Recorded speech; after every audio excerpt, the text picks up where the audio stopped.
people? Today we are going to be talking about a very important topic today, and that is, what is failure? A lot of people, failure reverse. I kind of understand it. It's like, who wants to do that? Almost, you want to say logically, but it's not logical to see things like that. For example, anything that you have learned, there has been that process where you may not have got it right first time. And so you had to build that experience level up in order to make that not a failure, but rather a success. It is very logical to fail at things in order to attain the amount of experience that you need in order to turn that from a failure to a success. A lot of people, they don't want the consequences of a failure. Now, some of these consequences may be you are looked at differently, ostracized in certain circumstances, right? You're seen as an outcast, an outsider, someone that is a loser, or maybe weak. Just all the kind of negative things that you may put on someone because they haven't attained X. I don't want to say brought up, but in society, there is a lot of these things to kind of put people down if they are not at a certain level of said thing. And this could be anything. This could be like sports, for example. Okay, so maybe you're not the greatest at sports. So maybe some of the people put you down and take the mick out of you for not being able to perform well in sports. Or maybe they take the mick out of you because you're overweight. But you may be really good in another area that they are not. But that may not be as popular. So overall, you are kind of seen as a loser or an outsider, or you're ostracized from a particular group that is mainly focused on sports, right? So that may be a reason to, one, get better at sports, but also it may be a reason to look for another group of people that are like-minded and resonate and see things the way that you do. Not to say you shouldn't entertain other people's opinions and perspectives and experience. It doesn't negate that and nullify it at all. You should have those opposing opinions so that you can not quantify yourself, but you can take that information, process it in such a way that you decide as to whether take certain parts of it on board and that it's valid for you or not, and you can make that a success. A failure isn't a failure until you stop doing the thing. There are L's, which I like to say, though the L's are when you've not succeeded at that thing. You take that information, you turn that L loss into a learn, you utilize information that you've gained from that learn in order to better yourself, and then you try again, right? There is no failure in that, in my opinion. Failure is when done all these things and then you've stopped doing the thing. And also, I would add to that, it's also when you haven't learned anything from doing the thing. I would say then that's a complete failure. Haven't succeeded at scoring 5 baskets in a row at basketball. Haven't succeeded at passing a maths exam. Or you haven't succeeded at your driving exam. I wouldn't say it's a complete failure because you're still in the process of doing the things. It's just you've taken a loss, you've turned that into a learn, you've taken those lessons, and now you're going to apply it to learning how to drive again. So in my opinion, there's no failure in that because you haven't given up and you've taken those lessons and improved yourself to then go at it again, okay? Failure will be, I failed my driving test and I'm not going to do it again because the driving test was not successful. That's a complete failure to me. I wouldn't worry about taking L's with whatever you're doing unless obviously it's very, very crucial that you get it right. And there's different levels of that, okay? So for example, a surgeon should not, or should do their very best not to fail, because there are serious consequences that come along with that. As opposed to someone not succeeding in their driving test, it's fine. You know, you can do that over and over again, it's fine. So there are different levels. So it's about the consequence. So don't put too much pressure on yourself. Obviously, this is going to change from person to person. Maybe some people are really driven, so they like that pressure and they're fine with that, right? I'm that person, right? But I'm also that person where it's like, give me that space to move, learn, make mistakes, okay? I'm also that guy. In fact, I prefer that way. Like, I don't mind the pressure on top, but it's like, you know, just understand that I need that space to make those mistakes, collect those, and then learn, and then do the thing, and do the thing really well. So it's okay in those instances. In a high level of consequence, like I say the surgeon example, that it's different then. But for the most part, you're not going to be in that category. So it's okay to take those lessons and learns to improve yourself and then succeed at the task. Hence, there is no failure. Okay?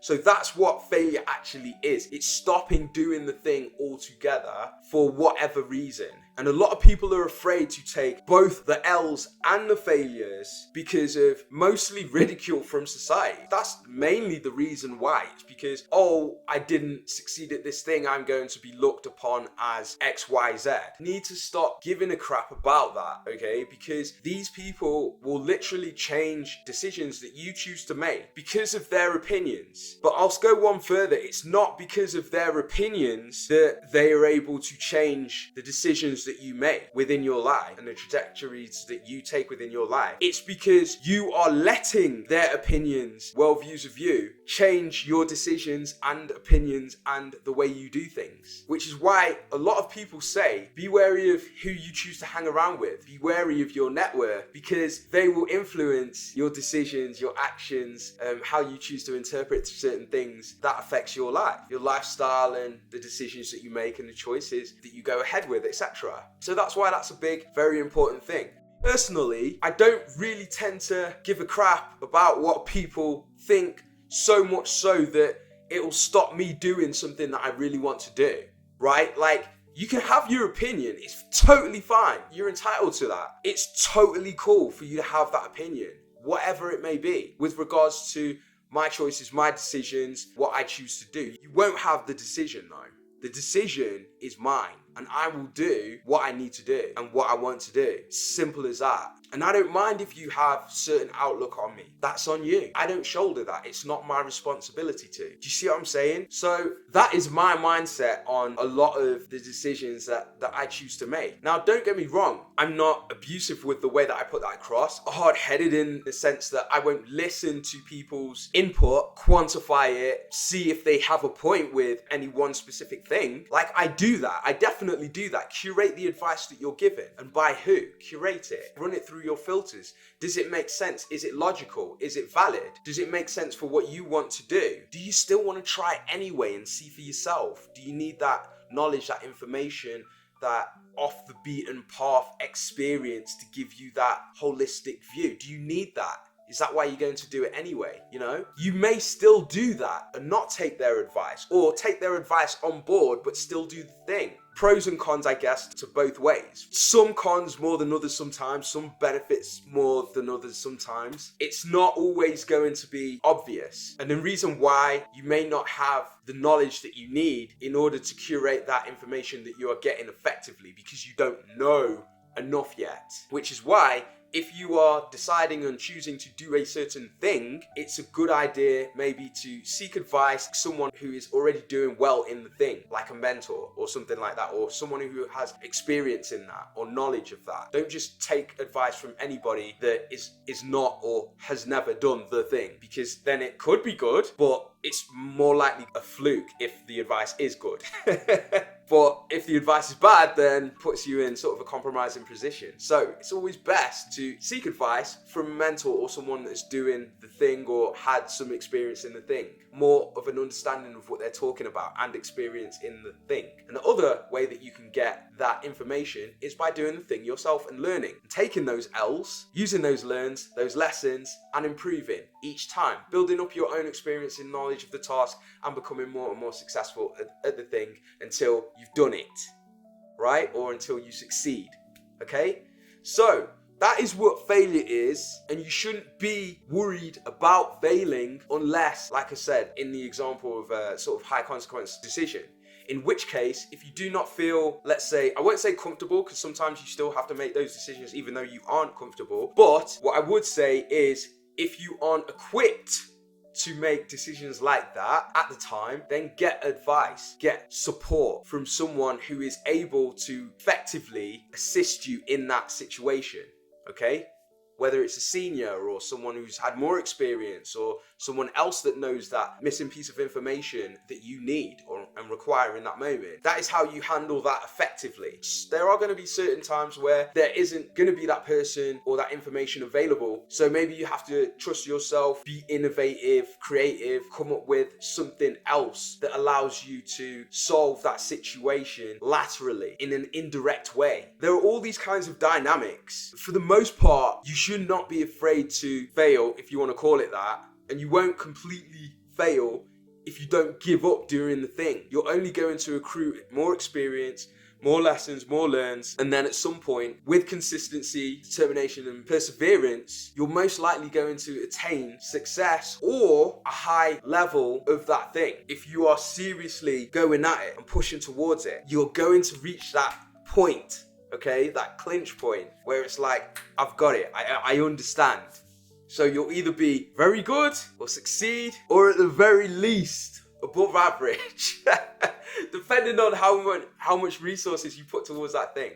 But the message of this video, right, is first of all, what is failure? And like I said, failure is completely giving up at the thing for whatever reason. But I think most people, it's because of ridicule from external sources, let's say. Don't let it affect your decisions, your decision making. Don't be afraid to take L's and use those L's to turn those into lessons, learns, and wins. Okay?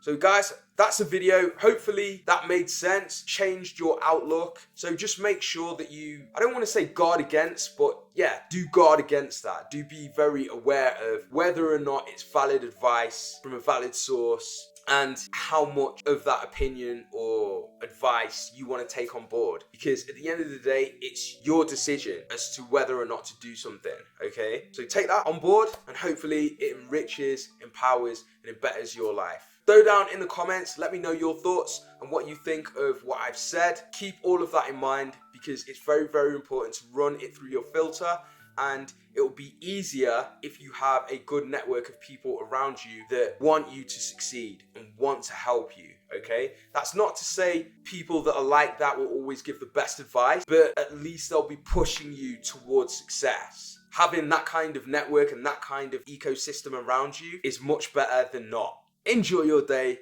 and I'll see you on the next video. Take care, guys.